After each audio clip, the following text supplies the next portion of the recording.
I see I have been too easy on you. I have made you into my pets, yeah?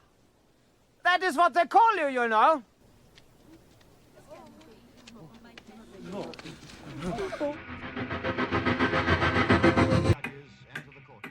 En 1939, Heinrich Himmler impulsó la construcción de un campo de concentración sin precedentes. Se trataba de Ravensbrück, el único concebido exclusivamente para mujeres. Allí fueron deportadas decenas de miles de prisioneras procedentes de toda Europa. Entre ellas había resistentes políticas de Francia, Polonia y España, mujeres judías de los guetos, así como testigos de Jehová y gitanas perseguidas por el régimen. Desde su llegada eran despojadas de su identidad, humilladas en registros y obligadas a trabajos que las llevaban al límite de sus vidas. El campo se convirtió pronto en un laboratorio del horror. En sus barracones, jóvenes prisioneras polacas fueron utilizadas en experimentos médicos que dejaban cicatrices imborrables, mientras otras eran sometidas a castigos extremos, hambre planificada y jornadas interminables en fábricas de armamento. Con el derrumbe del Tercer Reich, el campo entró en una fase aún más siniestra. Miles de mujeres fueron enviadas a marchas de la muerte o trasladadas en transportes destinados a borrar cualquier rastro de lo sucedido. Este documental desvela la historia de Ravensbrück y las verdades estremecedoras que emergieron tras su liberación. Los orígenes ocultos del campo de Ravensbrück. Para entender cómo fue posible lo que ocurriría en 1939, hay que retroceder unos años. Desde 1934, las SS fueron adquiriendo discretamente terrenos en la ribera del lago Schwetze, al norte de Berlín. En esa orilla se encontraba la aldea de Ravensbrück, un lugar modesto que pronto quedó rodeado por propiedades de las SS. Entre 1936 y 1938, las compras se ampliaron hasta abarcar cientos de hectáreas, lo que aseguraba tanto el control del espacio como la futura construcción de instalaciones. El emplazamiento reunía condiciones ideales: aislamiento natural, conexión ferroviaria directa con Berlín y Oranienburg, y acceso al lago para el transporte de materiales. En noviembre de ese mismo año, 500 prisioneros de Sachsenhausen, junto con un destacamento femenino procedente de Lichtenburg, fueron obligados a levantar las instalaciones. Sobre un terreno de poco más de 1 kilómetro por 3 comenzaron a trazar el perímetro, los barracones y los primeros cercados. La elección no fue casual. Además del aislamiento, el sistema fluvial permitía abastecer el recinto con carbón y materiales mediante barcazas, y el entorno natural ofrecía a los oficiales un paisaje atractivo para instalar a sus familias. Oswald Pohl, jefe del imperio económico de las SS, fue uno de los primeros en trasladarse a una finca cercana. Con la obra avanzada, la guarnición inicial quedó compuesta por unas 30 guardianas y una docena de varones de las SS bajo el mando de Max Kegel, un oficial formado en Dachau.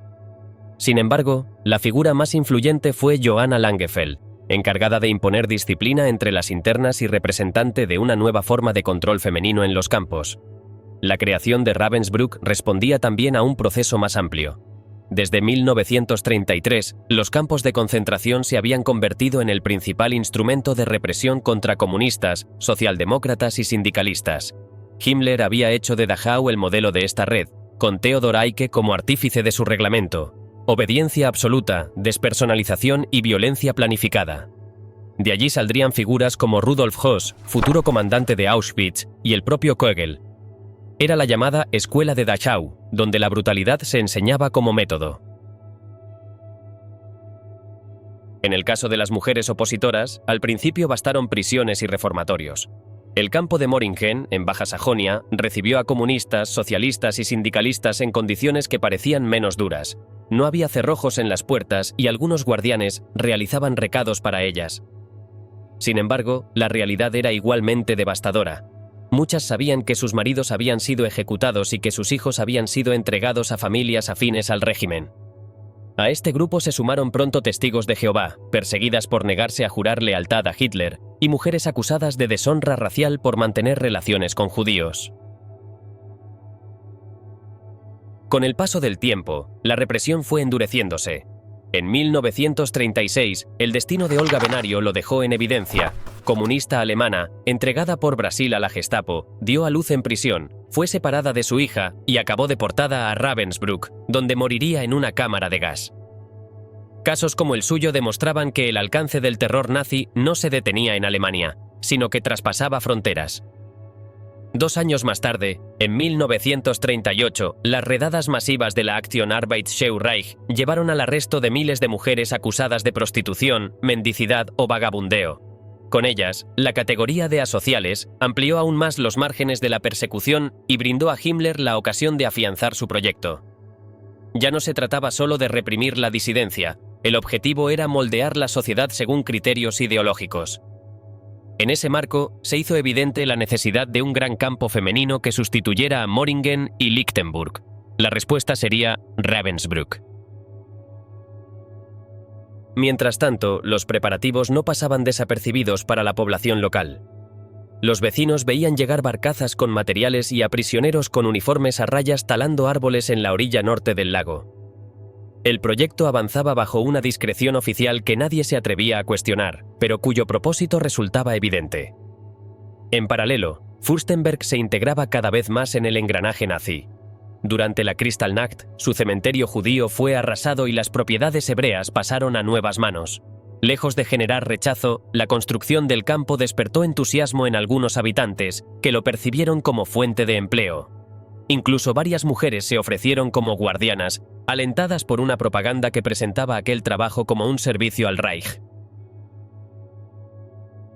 Así, en la primavera de 1939, Ravensbrück abrió sus puertas. El 15 de mayo, autobuses azules trasladaron desde Lichtenburg a las primeras prisioneras, muchas de ellas con cartas o fotografías como únicos recuerdos. Lo que encontraron al descender no fue la calma del paisaje, sino los gritos de las guardianas y el eco de los perros, una advertencia inmediata de que la violencia comenzaba incluso antes de cruzar el portón.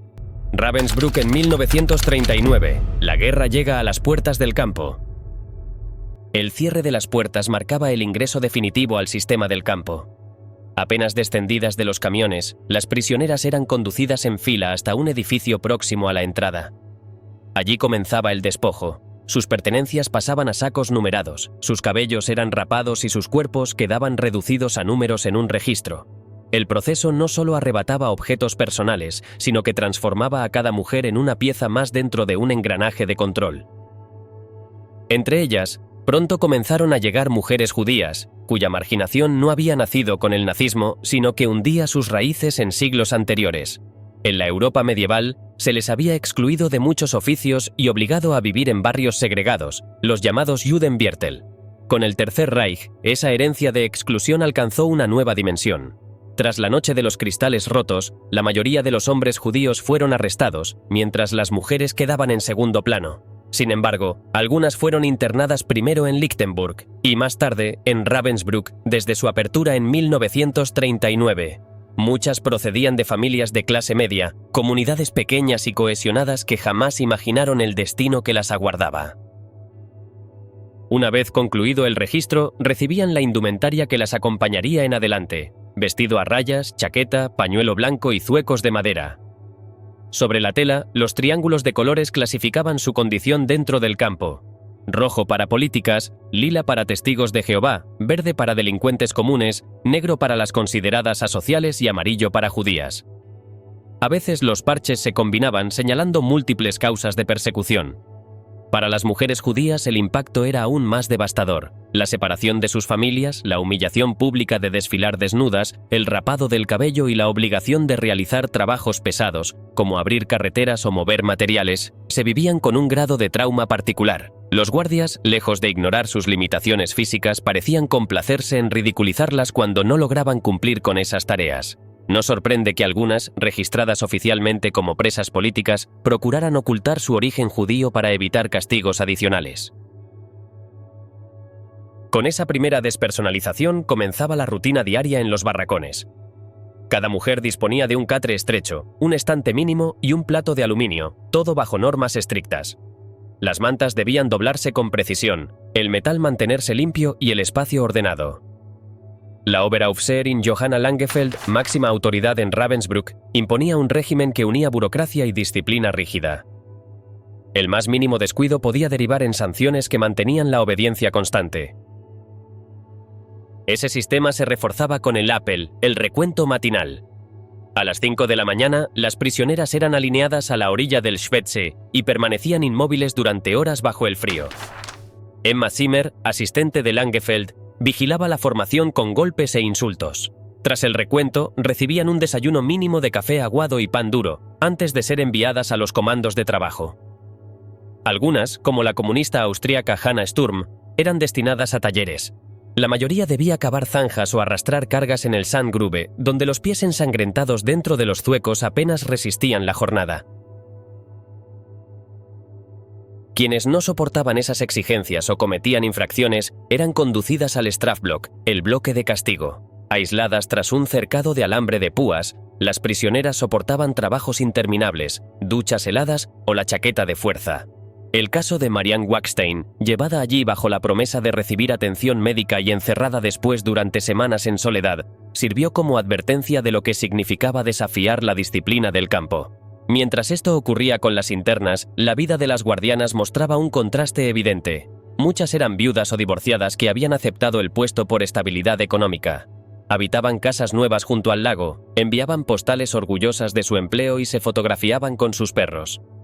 A pocos metros, la violencia del campo continuaba, pero en sus hogares se mantenía una imagen de normalidad doméstica. Dentro de las barracas, la autoridad inmediata recaía en las blokovas, prisioneras convertidas en auxiliares del poder. Algunas adoptaban la violencia de las guardianas, mientras que otras intentaban mitigar la tensión, facilitando pequeños gestos de ayuda. Gracias a ellas circulaban mensajes discretos y noticias del exterior, y hasta era posible compartir fragmentos de libros recitados en voz baja durante los descansos. Con el verano, la dureza del régimen se intensificó al compás de la preparación bélica de Alemania. La propaganda exaltaba el odio contra los pueblos eslavos y las guardianas repetían esas consignas al hablar de maridos e hijos enviados al frente. Las inspecciones militares se multiplicaron y Langefeld obligó a las prisioneras a permanecer durante horas bajo el sol para exhibir disciplina ante oficiales de la Luftwaffe.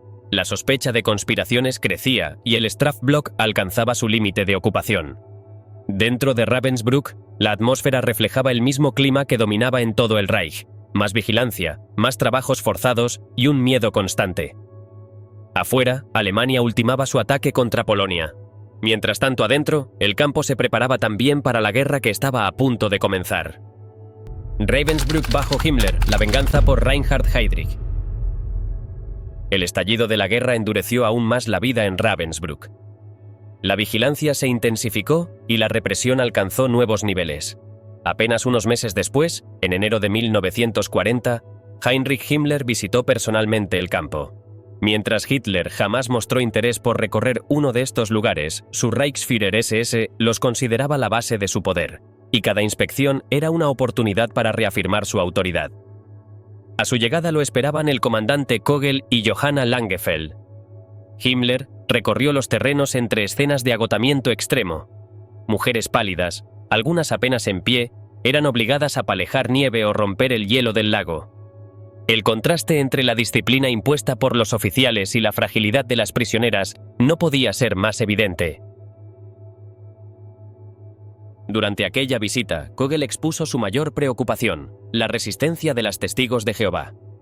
Estas mujeres se negaban a coser sacos militares, un desafío que ni el hambre, ni los golpes, ni el encierro habían logrado quebrar. Intrigado, Himmler quiso verlas. Lo condujeron a las celdas húmedas del búnker, donde 9 prisioneras rezaban en silencio. Él les advirtió que su Dios las había abandonado, pero una respondió con firmeza: «Nuestro Dios nos salvará, y si no lo hace, tampoco serviremos al suyo». Aquella fe inquebrantable irritó al Reichsführer, aunque rechazó ordenar el castigo que Kegel pedía. En su lugar, decidió liberarlas del búnker y enviarlas a trabajos forzados o como sirvientas en casas de las SS.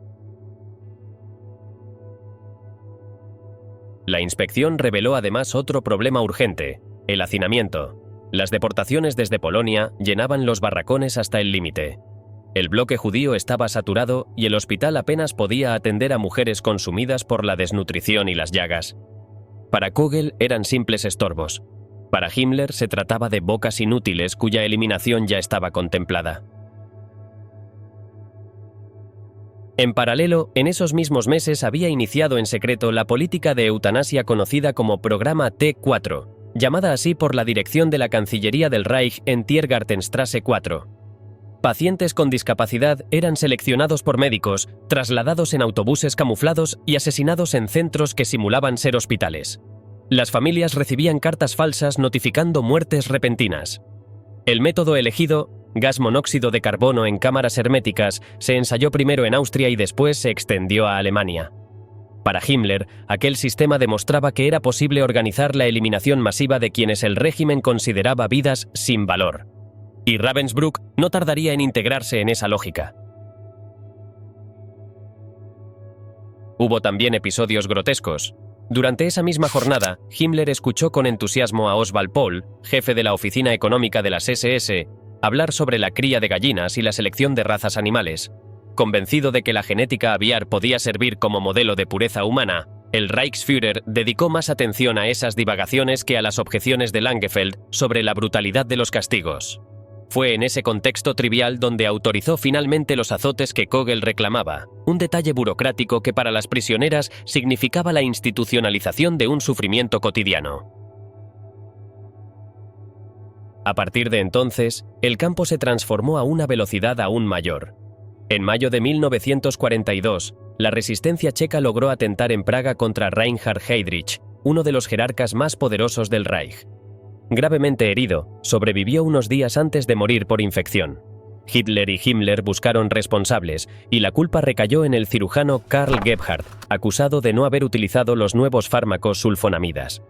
Desprestigiado, Gebhardt necesitaba demostrar su eficacia científica, y los campos de concentración le ofrecieron la oportunidad perfecta. La venganza por Heydrich no se limitó a la ciencia. Como represalia, el pequeño pueblo de Lidice fue borrado del mapa. Los hombres fusilados, los niños separados de sus familias y las mujeres deportadas a Ravensbrück. Llegaron confundidas, cargando fardos con lo poco que habían logrado salvar. Una de ellas dio a luz en el hospital del campo. El recién nacido fue asesinado horas después mientras la madre era golpeada brutalmente. Aquella escena quedó grabada en la memoria colectiva como símbolo de la ferocidad nazi tras la muerte de Heydrich. Simultáneamente, Gebhardt organizaba sus experimentos. Si hasta entonces se habían probado en prisioneros varones, ahora se eligió a mujeres jóvenes y saludables, bajo la excusa de que su condena hacía útil su sacrificio. Himmler seleccionó personalmente a un grupo de polacas del transporte de Lublin, convencido de que eran las más aptas. La decisión marcó el inicio de una nueva etapa en Ravensbrück, el paso de campo de castigo a laboratorio humano. En verano de 1942 comenzaron las primeras operaciones. El hospital fue adaptado con material quirúrgico de Hohenlychen, el sanatorio que Gebhardt dirigía. Entre las elegidas había adolescentes de poco más de 16 años. Las intervenciones consistían en abrir incisiones profundas en las piernas para introducir bacterias, astillas y fragmentos de vidrio. El objetivo era provocar infecciones y comprobar si los antibióticos lograban detenerlas. El 22 de julio, 75 jóvenes polacas fueron formadas en la plaza central. Allí aparecieron Kegel, Gebhardt, su ayudante Fritz Fischer y la doctora Hertha Oberhäuser, acompañados por los médicos del campo. Se ordenó a las mujeres levantar las faldas para examinar sus piernas, entre burlas y comentarios despectivos. Ellas no sabían qué se preparaba. Algunas pensaron en una asignación laboral, otras temieron la ejecución. Pocos días más tarde, 10 fueron separadas y conducidas al hospital. Entre ellas estaba Wanda Wojtasik, apartada de su inseparable amiga Krysia. Aquella noche recibieron camas limpias y un trato inusualmente correcto, lo que aumentó su incertidumbre. Tras recibir inyecciones, cayeron en un sopor forzado y despertaron con las piernas enyesadas, marcadas con códigos escritos en tinta. Pronto, el sufrimiento se hizo evidente. Fiebres intensas, dolores insoportables, heridas que supuraban líquidos oscuros y el hedor que atraía moscas. Algunas lograron ver los fragmentos extraídos de sus cuerpos y comprendieron que las infecciones habían sido provocadas deliberadamente. En ese entorno hostil, pequeños gestos de apoyo entre prisioneras se convirtieron en el único refugio. Un trozo de pan oculto, un mensaje en la pared, una palabra de ánimo. Eran señales de humanidad frente a un proceso calculado para reducirlas a meros objetos de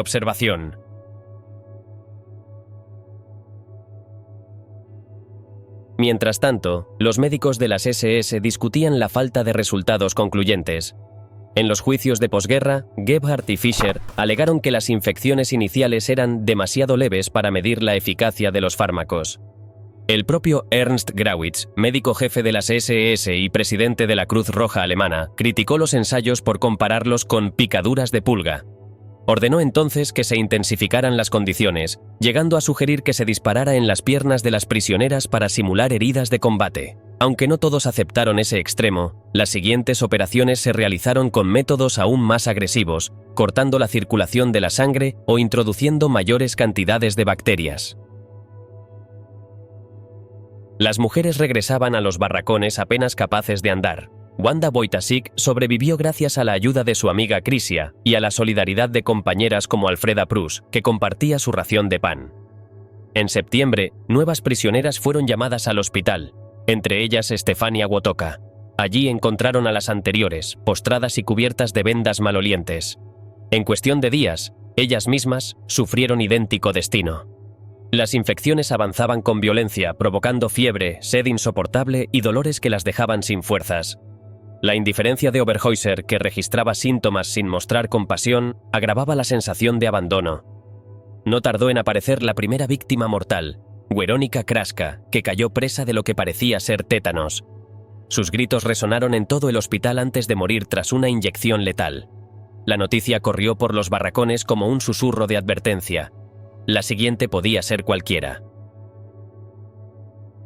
Al mismo tiempo, Himmler mostraba interés en nuevos experimentos vinculados al frente. La guerra en el este y en el Atlántico planteaba el problema de soldados expuestos a temperaturas extremas.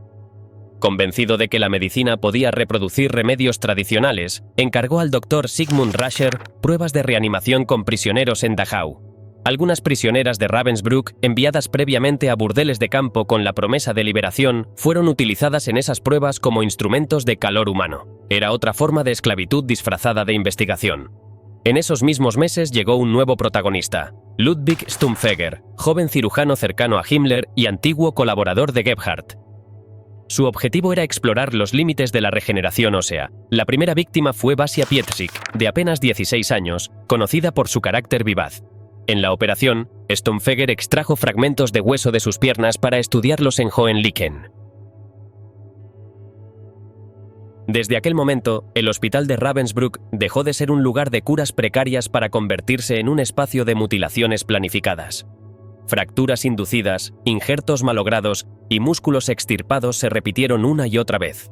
Bajo la frialdad de Oberhäuser, la rigidez de Fischer y el celo de Stumpfegger, el Revier quedó transformado en un auténtico laboratorio de dolor. En noviembre de 1942, las prisioneras comprendieron que ya no eran casos aislados, sino piezas de un engranaje sistemático al servicio de la ciencia nazi. El giro no fue casual. La ambición de Gebhardt y el respaldo directo de Himmler convirtieron a Ravensbrück en un escenario experimental con valor estratégico para las SS. Allí, las prisioneras polacas quedaron sometidas a una nueva lógica: servir de material humano para una ciencia subordinada a la ideología del régimen. Las jóvenes serían recordadas como las conejillas de indias de Ravensbrück, testigos involuntarias de cómo la lógica del exterminio podía adoptar también la forma de investigación científica. Lo que comenzó con incisiones en unas pocas piernas se transformaría en una cadena de operaciones aún más crueles, preludio de los capítulos más oscuros del campo. Eicke y la creación de un modelo de disciplina para el nazismo. El sistema disciplinario que regía en Ravensbrück no surgió de la nada, sino que respondía a un modelo ya experimentado en otros campos.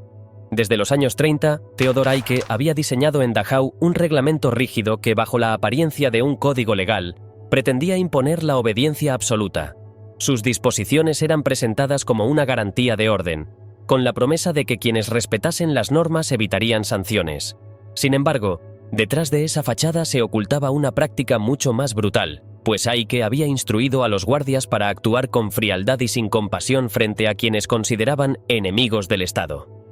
De esta forma, las reglas escritas funcionaban como una máscara que legitimaba la arbitrariedad y la violencia. En Ravensbrück, las prisioneras eran sometidas a una cuarentena inicial en la que se les imponían normas estrictas y, a menudo, contradictorias. El idioma impedía comprenderlas plenamente, y la gran cantidad de disposiciones hacía imposible cumplirlas todas. Cualquier descuido podía considerarse una falta y derivar en castigos severos, generando un clima constante de inseguridad.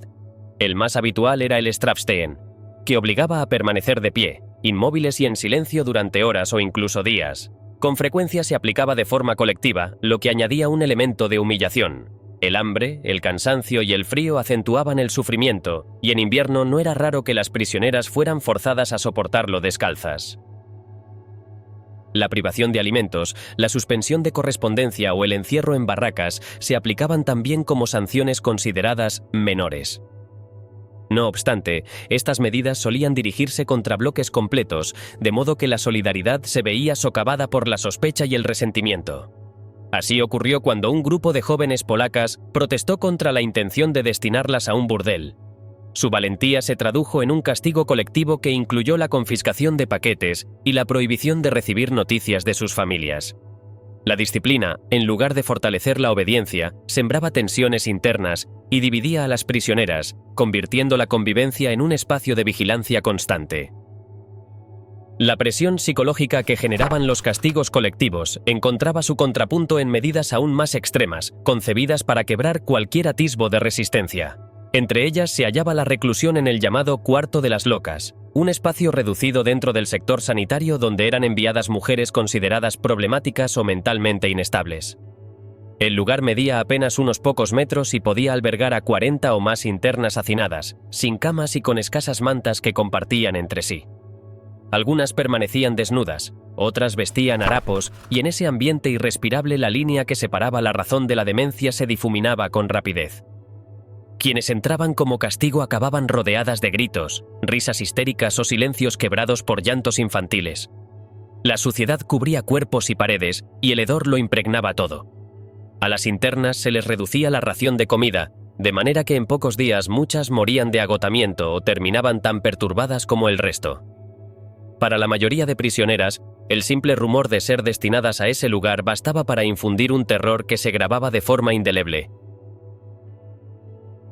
Si aquel cuarto representaba un descenso a la deshumanización absoluta, el bloque de castigo, el Strafblock, constituía el centro más temido de todo el campo. Separado por alambradas, funcionaba como un pequeño universo aislado dentro de Ravensbrück. A él eran enviadas las mujeres acusadas de infracciones graves, como hurtos o desobediencia, aunque también se incluía a quienes acumulaban faltas menores o despertaban la desconfianza de la Gestapo.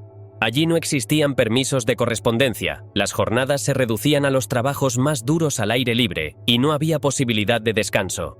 Entre sus tareas se encontraba la limpieza de las fosas de excrementos, que obligaba a sumergirse en ellas hasta las rodillas y vaciarlas con cubos. Este tipo de trabajos no solo destruía la salud física, sino que buscaba degradar hasta el último vestigio de dignidad. La convivencia dentro del bloque añadía otra capa de sufrimiento. Gran parte de las internas pertenecía a categorías consideradas asociales o criminales, mujeres endurecidas por años de reclusión que descargaban su frustración en las más débiles o en quienes mostraban mayor inteligencia. Para muchas, los días en aquel entorno supusieron una visión sombría de la naturaleza humana, donde la brutalidad se imponía como regla de supervivencia. Sin embargo, incluso en ese espacio hostil emergían situaciones contradictorias, donde el abuso, la corrupción y las relaciones forzadas se entrelazaban con las dinámicas de poder que definían la vida cotidiana en Ravensbrück. En el bloque de castigo, la violencia y la degradación se entrelazaban con una amenaza aún más definitiva: la ejecución. El sistema disciplinario del campo contemplaba la pena de muerte para delitos como sabotaje, intentos de fuga o supuestas conspiraciones. Desde enero de 1943, las órdenes de las SS establecieron que las muertes de prisioneras debían realizarse con la mayor discreción posible. A diferencia de lo que ocurría en los campos masculinos, donde la brutalidad se mostraba abiertamente, en Ravensbrück se optó por ocultar estas prácticas a los ojos de la mayoría. Apenas existe constancia de testigos directos, y los pocos datos disponibles provienen de circunstancias fortuitas o de testimonios posteriores. La mayoría de las ejecuciones se realizaba mediante disparos, a menudo en un pasillo adyacente al crematorio conocido como el corredor de fusilamientos. Su localización no era casual. Una vez abatida la víctima, el cuerpo podía ser arrojado directamente al horno a través de una ventana. En otras ocasiones, Los ajusticiamientos se trasladaban a zonas boscosas en las inmediaciones, donde el silencio del entorno contribuía a borrar cualquier rastro. Un prisionero varón, destinado en el crematorio, relató cómo había visto a 2 mujeres morir por un tiro en la nuca, ejecutadas con armas provistas de silenciador. Para el resto de las internas, los disparos que a veces se escuchaban tras los muros del campo eran solo ecos incomprensibles de una violencia que nunca se les explicaba. Se calcula que fueron centenares las que encontraron la muerte de esta manera, algunas también por la horca. Sin embargo, el número exacto resulta imposible de precisar. Los registros oficiales fueron destruidos y el silencio impuesto por los perpetradores borró buena parte de la memoria documental. Lo que persiste son fragmentos, como los nombres dispersos de algunas víctimas o la poesía escrita por compañeras que convirtieron el recuerdo en forma de resistencia. Al mismo tiempo, los guardianes gozaban de un poder casi ilimitado. Aunque existía la apariencia de un reglamento que regulaba su conducta, las sanciones contra los abusos eran mínimas o inexistentes. En otros campos, las pocas supervisores castigadas recibieron condenas simbólicas incluso tras provocar muertes. Esa tolerancia hacia la arbitrariedad reflejaba un sistema que había vaciado de sentido cualquier noción de justicia, favoreciendo la violencia como norma de funcionamiento. En ese universo de disciplina y castigo, la enfermedad se convirtió en otra frontera de sufrimiento. Cada mañana, antes del recuento, las prisioneras que se sentían incapaces de trabajar debían solicitar a la responsable de su barraca, o, más tarde, a la enfermera del bloque, un permiso para presentarse en la enfermería. La aprobación inicial era solo el primer obstáculo, pues al llegar debían esperar largas filas con la esperanza de que la fiebre fuese lo bastante alta como para justificar el descanso. Un termómetro por encima de los 39 grados era casi la única garantía de poder permanecer en cama. Por debajo de esa cifra, la sentencia era regresar a las faenas del día, aún en condiciones que rozaban la agonía. Los exámenes solían ser superficiales y teñidos de prejuicios. Algunos médicos evitaban incluso acercarse demasiado a las pacientes y despachaban con desdén a quienes consideraban portadoras de piojos. A ello se sumaban favoritismos nacionales. Determinados sanitarios hostigaban a francesas, judías o rusas, mientras otras, como las testigos de Jehová, preferían evitar la enfermería por temor a represalias. Solo la intervención ocasional de enfermeras prisioneras con cierto coraje conseguía torcer estas decisiones, acompañando personalmente a sus compañeras para impedir que fueran devueltas al trabajo. Fuera del control de las SS, surgió un pequeño circuito clandestino que procuraba aliviar el sufrimiento. Prisioneros empleados en la farmacia de las SS conseguían introducir medicinas ocultas entre sábanas sucias que regresaban de la lavandería. Desde el exterior, algunas personas aún contrarias al régimen arriesgaban lo que podían para enviar remedios. Incluso dentro del campo, las propias reclusas preparaban simples comprimidos de carbón contra la diarrea o recolectaban hierbas silvestres para improvisar infusiones que aportaban algo de fortaleza. Aquellos gestos mínimos se transformaban en actos de resistencia frente a la deshumanización. Sin embargo, quienes lograban ser admitidas en la enfermería rara vez encontraban alivio real. Las condiciones eran descritas como deplorables, con suciedad acumulada y ropa de cama que casi nunca se renovaba. A medida que la población del campo creció de manera descontrolada en 1942, el hacinamiento hizo que la enfermería pasara de acoger a unas decenas de pacientes a cientos cada día. Ese mismo año marcó un giro brutal. El programa de exterminio mediante el trabajo se convirtió en norma y la función del servicio médico quedó reducida a una criba destinada a determinar quién podía seguir produciendo y quién era desechado. Lo que comenzó como una supuesta asistencia se transformó en una herramienta más al servicio de la maquinaria de explotación y de muerte. En ese escenario de abandono, las enfermedades contagiosas encontraron el terreno ideal para propagarse. El tifus apareció por primera vez en Ravensbrück en 1942 y se expandió con rapidez. Los síntomas eran reconocibles: fiebre alta, erupciones cutáneas, agotamiento extremo. La transmisión provenía de los piojos, que portaban el microorganismo y lo introducían en la piel al defecar durante la picadura, un proceso agravado por el rascado constante de las víctimas. Con miles de mujeres desnutridas, hacinadas en barracones infestados y sin medios para mantener la higiene, el campo se convirtió en un laboratorio perfecto para la epidemia. Las SS eran conscientes del problema y organizaron desinfecciones periódicas. En 1943 incluso crearon la figura de la enfermera de bloque con la misión específica de erradicar los parásitos. Pero aquella tarea era inútil. Después de una ducha, las prisioneras volvían a ponerse la misma ropa plagada de insectos, sin jabón ni condiciones mínimas de limpieza.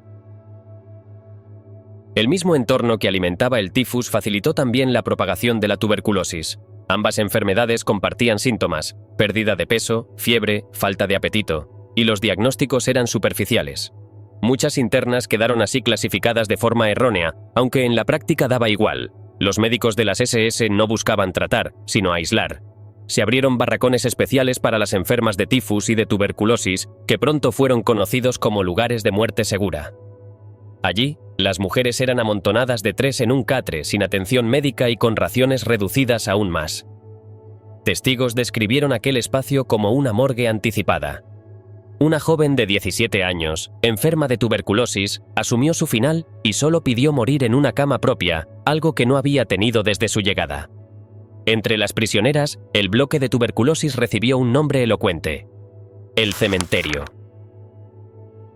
A veces, la solidaridad permitía burlar ese destino. Charlotte Müller consiguió sacar a 2 compañeras políticas del bloque de tifus y trasladarlas a otro barracón donde al menos tenían una oportunidad de sobrevivir. Pero hacia finales de 1944, aquellos pabellones se habían convertido en depósitos de seres humanos considerados inútiles. En un campo de trabajo esclavo, cada vida era medida únicamente por su capacidad de producir, y las enfermas eran relegadas a morir para liberar espacio a las recién llegadas. 30 de abril de 1945, la llegada del Ejército Rojo a Fürstenberg. La saturación de los barracones destinados a enfermas no fue el único desafío que trajo consigo 1944. El colapso del frente oriental y la invasión aliada desde el oeste desencadenaron un problema de enormes dimensiones para el régimen nazi: ¿qué hacer con cientos de miles de prisioneros que hasta entonces habían permanecido en territorios ocupados? La política de exterminio se intensificó, pero al mismo tiempo el aparato de las SS comprendió el valor de aquella fuerza laboral, especialmente cuando Alemania se encontraba ya en plena escasez de recursos.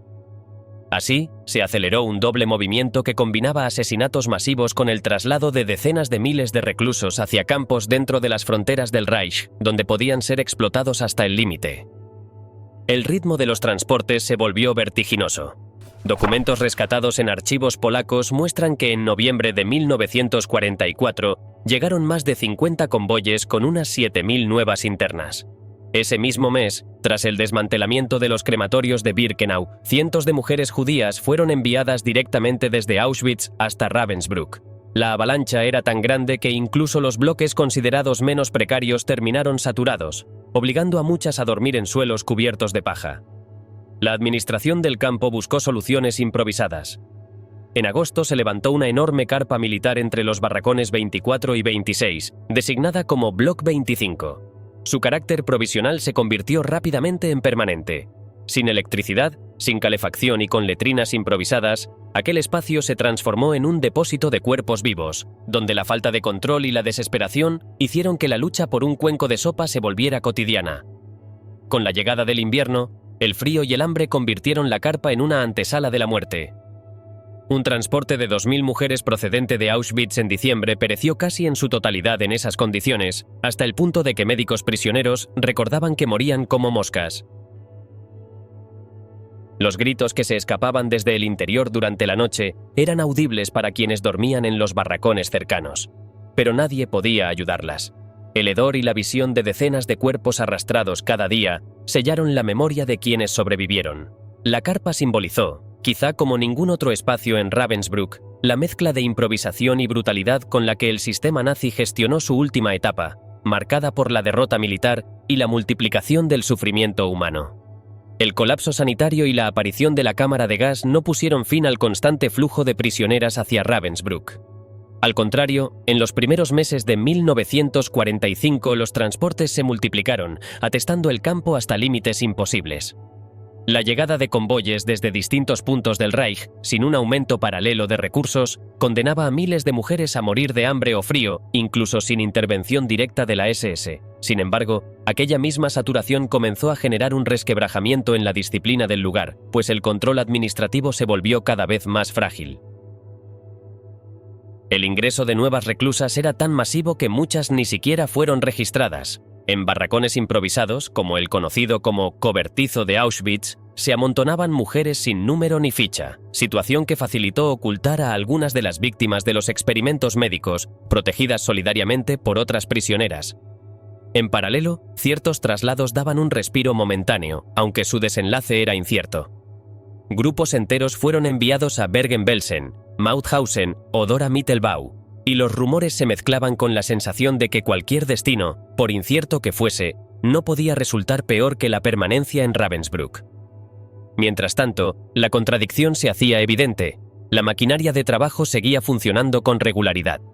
Las fábricas de Siemens y los talleres textiles mantenían un nivel de producción sorprendentemente alto pese a los bombardeos y los cortes eléctricos, e incluso se trabajaba en la ampliación de instalaciones. Pero dentro del campo la anarquía crecía. Miles de mujeres permanecían sin tarea asignada, y la vigilancia se debilitaba a ojos vista. La policía interna ya no recorría las calles, y de noche bandas de reclusas saqueaban los barracones en busca de los pocos bienes que cada una lograba conservar. La descomposición también se reflejó en las relaciones personales. Conductas antes reprimidas comenzaron a mostrarse abiertamente, y no pocas guardianas se implicaron en estas dinámicas, utilizando su poder para asegurarse favores o privilegios. En algunos subcampos, la situación alcanzó un grado de permisividad insólito, lo que confirmaba la pérdida de autoridad de los responsables. Nada de esto mitigó la tragedia de fondo. Entre enero y marzo de 1945, la enfermería reconoció oficialmente casi 4.000 muertes, aunque las cifras reales fueron muy superiores. En un escenario marcado por la negación de Hitler a poner fin a la guerra, Ravensbrück quedó convertido en un espacio donde la muerte y el desorden avanzaban al mismo ritmo. Al comenzar abril de 1945, tanto las prisioneras como la propia SS eran conscientes de que el final estaba próximo. La inminencia de la derrota generaba rumores contradictorios. Algunos aseguraban que el campo sería incendiado, otros que todas serían evacuadas, y no faltaban quienes temían una matanza generalizada. En medio de la incertidumbre, surgió entre las reclusas una especie de consuelo colectivo, una cuenta regresiva imaginaria de 14 días, que alimentaba la esperanza de libertad, repetida en canciones y versos improvisados para resistir la espera. La llegada de los primeros convoyes de la Cruz Roja en los primeros días de abril pareció confirmar que algo estaba cambiando.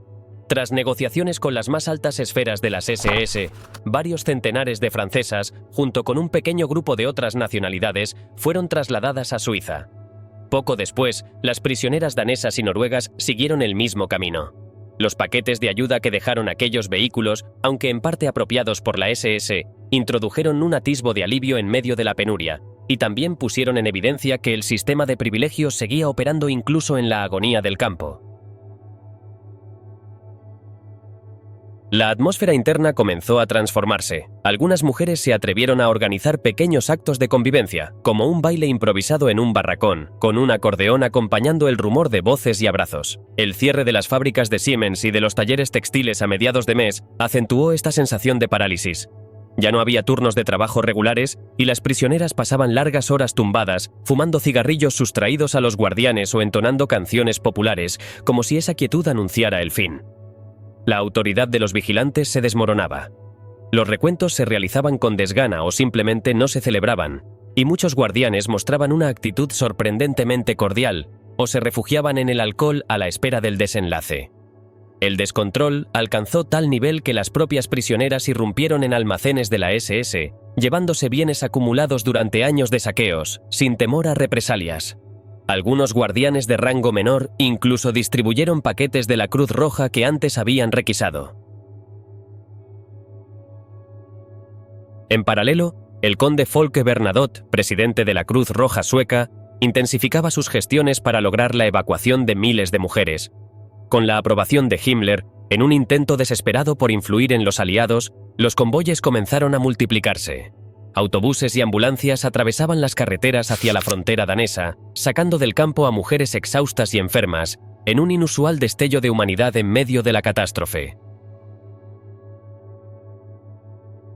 Los rumores sobre el destino del campo se intensificaron a medida que los frentes se acercaban. La posibilidad de una liquidación masiva, como había ocurrido en Majdanek, era temida incluso por los propios equipos de rescate. En ese clima de incertidumbre, el comandante Sugren sorprendió a la Cruz Roja mostrándose dispuesto a colaborar, e incluso sugirió evacuar a más mujeres de las inicialmente previstas.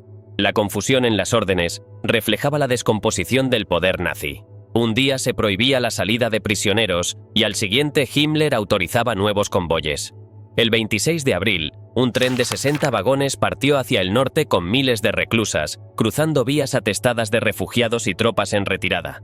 Al llegar a la frontera danesa, muchas de aquellas mujeres estaban tan debilitadas que fallecieron poco después, pese a los esfuerzos médicos recibidos en Suecia. Dentro de Ravensbrück, la desintegración era evidente. Documentos eran incinerados en los hornos del crematorio y prisioneras con información sensible eran ejecutadas en secreto. En paralelo, algunos grupos eran liberados sin aviso previo, como ocurrió con un pequeño contingente de prisioneras políticas a las que se entregó pan y certificados de identidad antes de dejarlas salir. Atónitas, atravesaron Fürstenberg en sus uniformes de presas, pidiendo comida a vecinos que apenas entendían quiénes eran, hasta que lograron subir a trenes abarrotados de desplazados. La proximidad del Ejército Rojo precipitó las llamadas marchas de la muerte. Pese a las advertencias de la Cruz Roja, Suren ordenó que todas las que pudieran caminar abandonaran el campo en dirección noroeste. Con una ración mínima de pan y paquetes de ayuda, largas columnas avanzaron por carreteras saturadas, vigiladas por guardias que al inicio actuaron con violencia, disparando contra quienes caían, pero que pronto comenzaron también a desertar. Cada noche, bajo la oscuridad, algunas reclusas se escabullían en los bosques mientras otros guardias se cambiaban a ropas civiles para mezclarse entre la multitud de refugiados. El caos marcó aquellas jornadas. Mujeres famélicas caían en las cunetas, aldeanos que intentaban socorrerlas a veces provocaban muertes súbitas por el exceso de alimento, y columnas enteras se deshacían al ritmo de la desbandada. La frontera entre opresores y víctimas se volvía difusa, mientras la guerra llegaba a su desenlace y la tragedia de Ravensbrück se trasladaba a los caminos abiertos de Alemania. Las marchas que habían comenzado en los últimos días de abril pronto se transformaron en un movimiento desordenado de supervivientes y refugiados.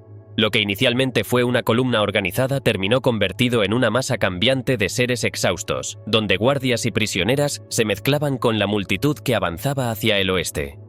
En Malchow, parte de las mujeres logró quedarse en instalaciones semidestruidas, pero la mayoría siguió adelante, sin un rumbo claro más allá de alcanzar las líneas aliadas. Para entonces, muchos SS habían desaparecido, vestidos de civiles o incluso fingiendo ser reclusas. El camino se convirtió así en un flujo humano donde apenas quedaban jerarquías y donde cada paso estaba marcado por la incertidumbre. A comienzos de mayo, los primeros grupos consiguieron cruzar a territorios bajo control británico o estadounidense. En localidades pequeñas, como Loops, algunas supervivientes encontraron a soldados norteamericanos que las recibieron entre muestras de alivio y celebración. Para quienes habían resistido el hambre, el miedo y la brutalidad de los últimos meses, ese contacto supuso una descarga de emociones difícil de describir, aunque la fragilidad física siguiera recordándoles el largo calvario vivido. Mientras tanto, en la tarde del 30 de abril, el Ejército Rojo entraba en Fürstenberg. El capitán Boris Makarov, encargado de asegurar la zona, desconocía la ubicación exacta del campo hasta que una mujer lo condujo hasta él. Lo que encontró era un lugar sin agua ni electricidad, donde decenas de prisioneras morían cada día. La doctora Antonina Nikiforova, superviviente soviética y responsable improvisada de la enfermería, le explicó la gravedad de la situación. Antes de restablecer el orden, Makarov recibió también la tarea de comunicar a Rosa Talman, una de las dirigentes comunistas ocultas en la región, la noticia de la muerte de su esposo. La llegada de los soviéticos trajo una paradoja dolorosa. Aunque fueron los liberadores, muchos soldados se dedicaron al saqueo y la violación sistemática de las mujeres de Fürstenberg, un acto de violencia repetido en gran parte de la Alemania ocupada. Solo al cabo de una semana, tras órdenes estrictas del mando, la práctica se frenó de manera abrupta. Paralelamente, el ejército organizó a centenares de habitantes locales para limpiar barracones, enterrar cadáveres acumulados y asistir en el improvisado hospital en que se transformó el campo. Cerca de 3.000 prisioneras fueron atendidas en ese momento, cifra que aumentaba cada día con las que regresaban de las marchas. En pocas semanas se restablecieron servicios básicos y la mortalidad comenzó a disminuir, aunque el sufrimiento dejado por Ravensbrück permanecía en cada rincón del lugar.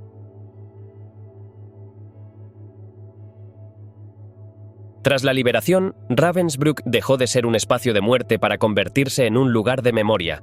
Su historia no se explica únicamente en cifras, sino también en las formas de resistencia que allí se desplegaron.